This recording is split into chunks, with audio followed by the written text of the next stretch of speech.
வணக்கம் மக்களே. இந்த எபிசோடில் உண்மையான முஸ்லீம்னா என்ன அவதி பார்த்துடலாம். இது ஒரு முக்கியமான பதிவு. ஏன்னா இந்த வீடியோ அவங்களுக்கு மட்டும் இல்லை, எல்லாத்துக்குமே தான். இப்போது முஸ்லீம் பேருக்குனாலேயோ இல்லை நீங்கள் ஹைஜாப் போகிறதாலேயோ நீங்கள் முஸ்லீம் கிடையாது. குரானில் இருக்கிறத அப்படியே ஃபாலோ பண்ணிவிட்டு நான் ஒரு உண்மையான முஸ்லீம் அப்படின்னு சொன்னால் நம்பலாம். குரானில் இருக்கிறத அப்படியே ஃபாலோ பண்ணி நீங்கள் அந்த மாதிரி நடந்துக்கிட்டீங்க அப்படின்னா நீங்கள் ஒரு உண்மையான முஸ்லீம். நீங்களும் ஒரு உண்மையான முஸ்லீம் ஃபேமிலியை நீங்கள் எதிர்பார்க்கலாம். குரானில் இருக்கிறத எதுவுமே ஃபாலோ பண்ணாமல் நீங்கள் உங்கள் இஷ்டத்துக்கு இருந்துட்டு பேருக்கு மட்டும் முஸ்லீம்னு சொல்கிறது அது எந்த விதத்தில் நியாயம் கிடையாது. இது ஏன் சொல்கிறேன்னா, எங்கள் அம்மா அடையிட தான் சொல்லுவாங்க, உண்மையான முஸ்லீம். என் பொண்ணுக்கு உண்மையான முஸ்லீம் பையனை தான் கல்யாணம் பண்ணி கொடுப்பேன் அப்படின்னு சொல்கிறாங்க. நான் கேட்குறேன், ஃபஸ்ட்டு நீங்கள் உண்மையான முஸ்லீமா? தமிழ்நாட்டில் இருக்கிற முஸ்லீம் கிறிஸ்டின் யாருமே உண்மையான முஸ்லீம் உண்மையான கிறிஸ்டின் கிடையாது. உங்கள் முன்னோர்கள் கண்டிப்பாக ஒரு ஹிந்துவாக இருந்திருப்பாங்க, ஓகேவா? அப்படி அதை மாதிரி வந்தவங்க தான் நீங்கள் எல்லாம். அதை ஞாபகம் வச்சுக்கோங்க. முஸ்லீம்லேயே 2 இருக்குது, சியா சன்னி. அது இவங்க சியாவா சன்னியா அது கூட அவங்களுக்கு தெரியாது. ஏன்னா அவங்களுக்கு எதுவுமே தெரியாது. எப்படின்னா, ஒரு எக்ஸாம்பிள் சொன்னால் அவங்களுக்கு புரியும்.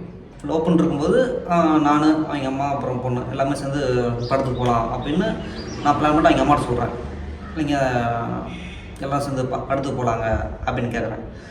அப்போ அவங்க அம்மா இல்லைப்பா, நாங்கள் நோம்பல் இருக்கோம், நோம்பல் இருந்தால் தேட்டருக்கு போகக்கூடாது, படம் பார்க்கக்கூடாது அப்படின்னா.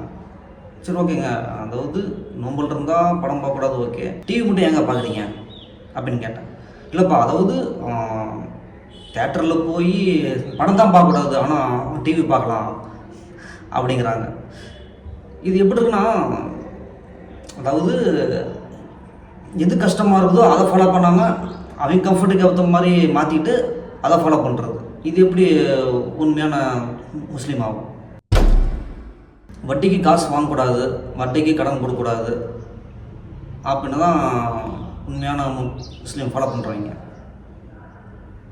ஓகே, அர்ஜென்ட்டுக்கு வர வழியில் வட்டிக்கு காசு வாங்கிடுவாங்க.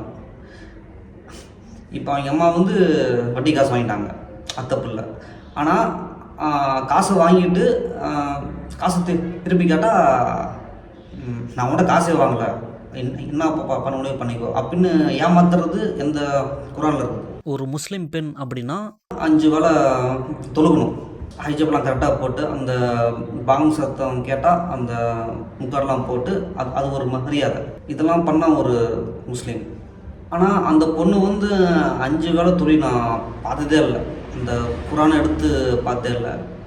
ஆனால் ஒரு நாள் ஃபுல்லாக ரோட்டில் உட்காந்து சரி அடிப்பாங்க, அது மட்டும் தான் பார்த்துக்கிறேன். அதான் சொன்னேன், அந்த பாங் சத்தம் கேட்டாலுமே அந்த ஒரு மரியாதை எதுவுமே இல்லை. அவன் ஒரு ரோட்டில் போயிட்டு இருக்கிறான், அதான் பார்த்துட்டு இருப்பாங்க. இதை விட ஹைலைட்டான என்ன விஷயம்னா, அந்த பொண்ணுக்கும் எனக்கும் வாக்குவாதம் வரும்போது அந்த பொண்ணு அடிக்கடி குரானை தான் இழுப்பாங்க. நான் வேணால் குரான் மேலே சத்தியம் பண்ணுறேன், பண்ணுறதே போய் சத்தியம், இதில் நான் வேணால் குரான் மேலே சத்தியம் பண்ணுறேன். இது எப்படி உண்மையான முஸ்லீமாக இருக்க முடியும்? எந்த குரானில் காசு வாங்கிட்டு ஏமாற்ற சொல்லியிருக்கு? எந்த குரானில் செகடி சொல்லியிருக்கு? எந்த குரானில் லவ் பண்ணி ஏமாத்து அப்படின்னு சொல்லியிருக்குது? எந்த குரானில் ஒருத்தனை ஏமாத்து, ஒருத்தனை கஷ்டப்படுத்து, ஒருத்தனை காயப்படுத்து அப்படின்னு சொல்லியிருக்குது? குரான் சொல்கிறதுல ஒன்றும் ஃபாலோ பண்ணது கிடையாது. உண்மையான முஸ்லீம் ஃபாலோ பண்ணுறவங்கலாம் யாருன்னா அந்த மிடில் ஈஸ்ட்டு, அந்த அரபு நாட்டில் ஒரு முஸ்லீம் பெண் ஒரு முஸ்லீமான ஏற்று பேச முடியாது, ஏற்று கேள்வி கேட்க முடியாது. முஸ்லீமான் என்ன வேணாலும் பண்ணலாம், எத்தனை கல்யாணம் வேணால் பண்ணிக்கலாம், எத்தனை குழந்தை வேணாலும் பெற்றுக்கலாம். ஆனால் ஒரு பெண் ஹைஜாப் போட்டு அந்த ஆண் சொல்கிறத கேட்டுக்கிட்டு, ஒரு அடிமைத்தனத்துக்கு உண்டான வழிகள் தான் தருவாங்க. அந்த பெண்ணால் ஒன்றுமே பண்ண முடியாது. அதை மீறி பண்ணால் அதை ஹராம்னு சொல்லுவாங்க. உண்மையான முஸ்லீம் பெண் பார்த்தீங்கன்னா குரான் மட்டும் தான் படிக்கணும், வேறு எதுவும் படிக்கக்கூடாது. அப்படி படித்தா அது ஹராம். ஓகே, அது உங்களோட குரான் சொல்லுது, அதை நீங்கள் ஃபாலோ பண்ணுறீங்க, அது உங்கள் நம்பிக்கை.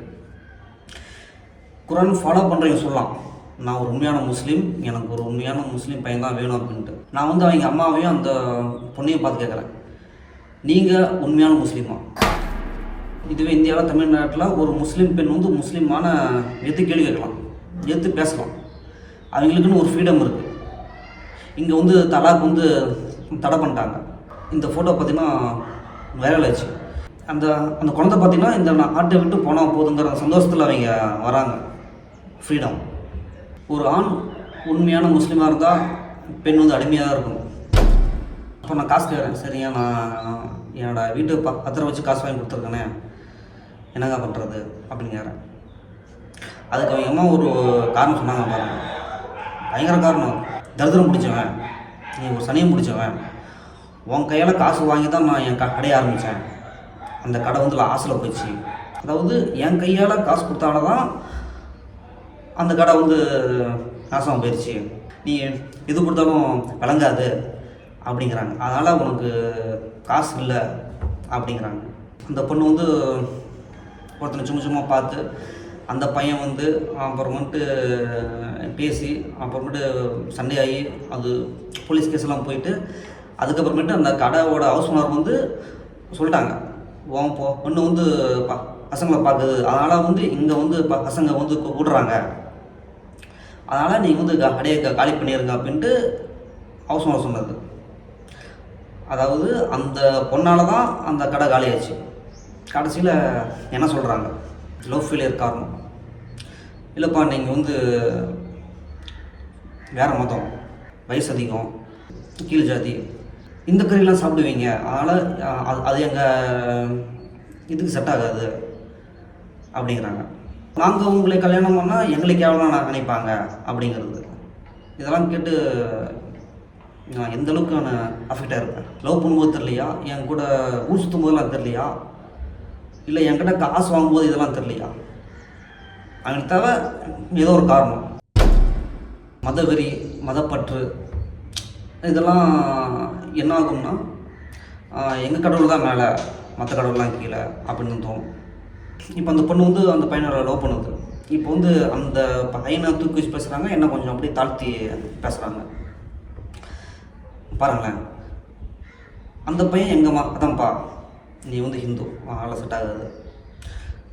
அந்த பையனுக்கு எந்த குறையுமே இல்லை, அதாவது எனக்கு திக்கும், அதை வந்து குத்தி காட்டுறாங்க.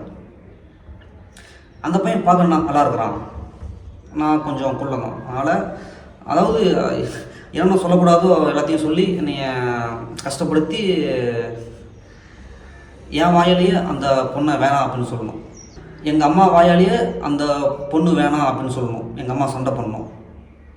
அந்த ஸ்கெட்செலாம் போட்டு எல்லாத்தையும் ஒன்று கூடி சண்டையை பெருசு பண்ணிட்டு எங்கள் அம்மா சொல்லிட்டாங்க இந்த பொண்ணை வேணாம் அப்படின்ட்டு திட்டி அசிங்கமாக திட்டி அனுப்பிச்சிட்டாங்க. அந்த பொண்ணு வாயாலேயே என்ன வேணாம் அப்படின்னு சொல்லணும். அதுக்கு தான் அவங்க அம்மா யூஸ் பண்ண அந்த ஒரு வார்த்தை வேணாம் அப்படின்ட்டாங்க. என் பொண்ணு இந்த காரெலாம் சொல்கிறாப்பா, அதனால் நீ வேணாம் அப்படின்னு என் வாயாலேயே அந்த பொண்ணை வேணாம்னு சொல்லணும். ஏன்னா ஜாதி எடுத்தா யாருக்குமே ஒரு கோபம் வரும் இல்லையா.